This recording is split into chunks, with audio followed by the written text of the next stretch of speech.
E hoje aí fazer um videozinho rápido aí falando sobre cultura aí, a cultura de menosprezar o brasileiro, a cultura do viralatismo brasileiro, que é o seguinte, tava vendo uns filmes aí estadunidenses aí sobre independência dos Estados Unidos, a guerra da independência, aquela coisa toda, os heróis americanos. E fiz um paralelo assim com um filme que eu vi brasileiro, Carlota Joaquina. Pô, o brasileiro não faz filme sobre a guerra de independência do Brasil. Nós tivemos uma guerra de independência que foi de 1822 a 1824. Que dessa guerra surgiu vários heróis aí, por exemplo, Maria Quitéria, o próprio Dom Pedro I, herói. Tivemos a Guerra do Paraguai também, com muitos heróis brasileiros. Tivemos heróis fora de tempo de guerra. E não se faz filme brasileiro aí exaltando os heróis, enquanto os estadunidenses fazem os filmes exaltando os heróis dos presidentes estadunidenses. Nós não fizemos um filme exaltando os líderes, pais fundadores do nosso país. Por exemplo, o Dom Pedro I, quando aparece, eu não sei, teve uma novela aí, Novo Mundo, que eu não vi, então não posso opinar muito sobre isso. Mas esse filme, Carlota Joaquina, foi uma. Fizeram caricatura de Dom João VI, caricatura absurda, assim. E enquanto os Estados Unidos lá, os caras fazem uns filmes. Como é que se pode dizer assim? Transformando os heróis deles em super-heróis. Botam até os caras como caçador de vampiro lá. Abraham Lincoln como caçador de vampiro e tal. Nós temos uma cultura do coitadismo aí, de transformar o brasileiro. Mas é do Brasil, não dá certo. Pô, não é bem assim, cara. O povo brasileiro é o povo que mais cria tecnologia do mundo. O Brasil nunca perdeu nenhuma guerra a qual participou, né? E culturalmente isso. Aí claro que tem uns filmes aí, por exemplo, eu sou gaúcho, e tem os filmes do Rio Grande do Sul aí que falam sobre a Revolução Farroupilha e essas guerras internas aí que o Brasil teve. Mas também não explica muita coisa, né? Por exemplo, a Revolução Farroupilha nunca foi uma revolução contra a monarquia brasileira. Até porque ela aconteceu durante as regências. O imperador nem era criança, ele não assumiu o trono. Então, os caras. Aí tu estuda que os caras eram republicanos. E não eram. Todos os líderes da Revolução Farroupilha eram monarquistas, entendeu? Nós temos uma propaganda. Por isso que tu não estuda história. Porque a propaganda não permite. Porque se tu estudar a história, tu vai ter uma visão diferente. Por exemplo, o que é Florianópolis? Florianópolis era a cidade que se chamava Desterro e foi uma cidade que se opôs ao regime republicano. Então, eles foram lá, acabaram com a cidade, mataram quase todo mundo e mudaram o nome para Florianópolis, que é a cidade de Floriano. Canudos foi outro reduto monarquista que a República foi lá e lutou contra eles lá e matou todo mundo que tinha na cidade, todos. Porque Floriano Peixoto e o Teodoro da Fonseca, eles, além das tropas brasileiras aí, que eram fiéis a eles, alguns, não todo, né? Nem todo, por exemplo, existiu a revolta da Armada, mas eles contratavam, como é que se diz, mercenários, né, estrangeiros. E também outra, né? A comunicação na época era diferente, o povo não teve tempo de saber o que estava acontecendo. Mas isso tudo é coisa que tu não vê nem na história e nem na cultura, nem em filmes e livros. Então, isso não aparece. Nem de modo ficcional, assim, sabe? É engraçado. Tu, tu vê, assim, a nossa cultura, muitas vezes tu fala alguma coisa, no Brasil não dá certo. Não, peraí, vamos ver. O negócio deu certo no mundo inteiro, no Brasil não dá certo. Ah, não sei o quê, porque o povo brasileiro... Não, cara, não é assim. Ah, uma coisa que eu escuto muito, o povo brasileiro não sabe escolher seus presidentes. Chega a ser ridículo, assim, porque o povo brasileiro não escolhe presidente, isso é mentira.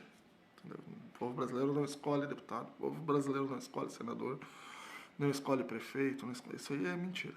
O que acontece? As eleições são assim, ó.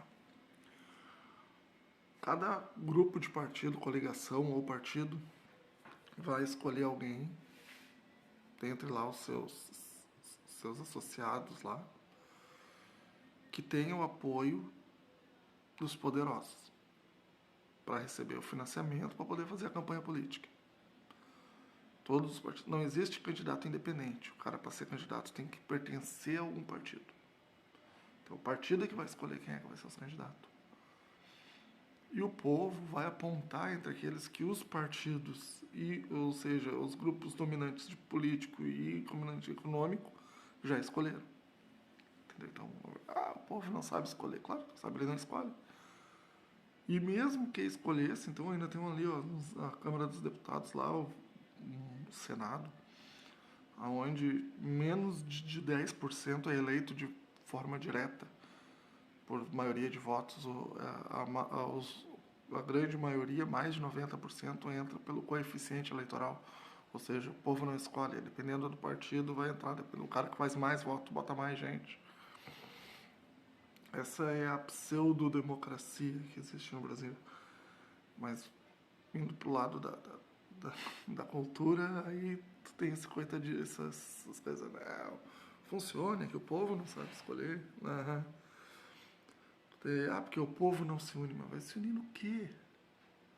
Entendeu? Não tem, é um domínio sobre tudo. A cultura te expressa, tu não tem o mais importante, na verdade, é o fator cultural. A gente tem a nossa história esquecida, nunca lembrada, nem na escola, nem em filme, nem em livro. As pessoas como é que se diz, se expandam a saber as coisas que deviam saber. Por exemplo, que o Brasil, como eu falei, a Guerra de Independência, nos Estados Unidos os caras fazem filme lá sobre a Guerra de Independência. O Brasil tem gente que não sabe que existiu uma Guerra de Independência que durou de 1822 a 1824. O Brasil tem gente que não sabe que existiu guerra, que acha que Dom Pedro I levantou a espada e independência ou morte e deu, ficou independente. Não foi assim. Existiu guerra, existiu lutas, né, com seus heróis, que nunca são mostrados nem lembrados da cultura popular. Tem gente que não sabe que deveria ter a lógica, mas não são levados a pensar que nós fomos um império, fomos fundados como um império, onde o primeiro imperador foi Dom Pedro I, o segundo imperador foi Dom Pedro II, que teve duas filhas, a que seria a imperatriz, que era Dona Isabel, Princesa Isabel, que foi ela que aboliu a escravidão. Ou seja, a escravidão acabou na monarquia, né? A república nunca fez nada referente a isso. Pelo contrário, no última fala do trono, que tem nos documentos da fala do trono, é só tu baixar em PDF, tu consegue baixar. Dom Pedro II ali explica sobre a indenização a ser dada aos ex-escravos, né? Que ele fala no parlamento, para os parlamentares lá, o projeto. Porque assim, ó, o Império Brasileiro era mais democrático que a República é hoje. Por quê? Porque tu tinha todo o parlamento composto por voto majoritário. E as eleições eram por votos distritais. E não era sufrágio universal, ou seja, era sufrágio, era sufragista, as pessoas votavam, mas não era universal, não era todo mundo que votava. O cara tinha que ter posse para votar. Claro que século XIX e tal, hoje em dia não deveria ser assim, mas mesmo assim eu não acho muito correto um adolescente de 16 anos poder votar. Cara, muitas vezes não constituiu ainda uma família, não tem nada, e ele vai votar no futuro da nação, vai votar o andar da nação, enquanto um pai de família que depende de trabalhar para sustentar sua família tem o voto dele tem o mesmo peso. Eu não concordo muito com isso, mas mesmo que fosse, entendeu? A, a Câmara de Deputados tinha que ser formada, o parlamento era formado por votos majoritários. E esse parlamento escolhia lá os primeiros-ministros, o imperador elegia o primeiro-ministro.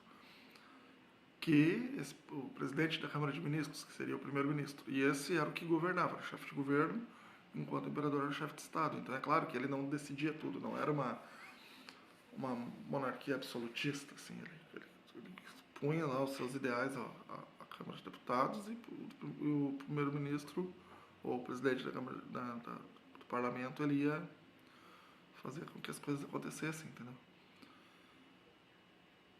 Mas houve o golpe da República e 4 anos depois começou o processo de favelização do Brasil, entendeu? Existiu as guerras e tal, coisa que a gente não viu, porque culturalmente falando não é interessante. São coisas que são tiradas da nossa história e tiradas do nosso pensamento. Eu acho que está na hora de começar a relembrar o passado e voltar a nossa cultura a pensar sobre o que são. Valorizar nossos heróis, valorizar nossa história e correr atrás do passado, entendeu? Bom, gente, por hoje tá bom sim. Dá lá o like ou dislike. Se inscreve no canal e deixa algum comentário aí.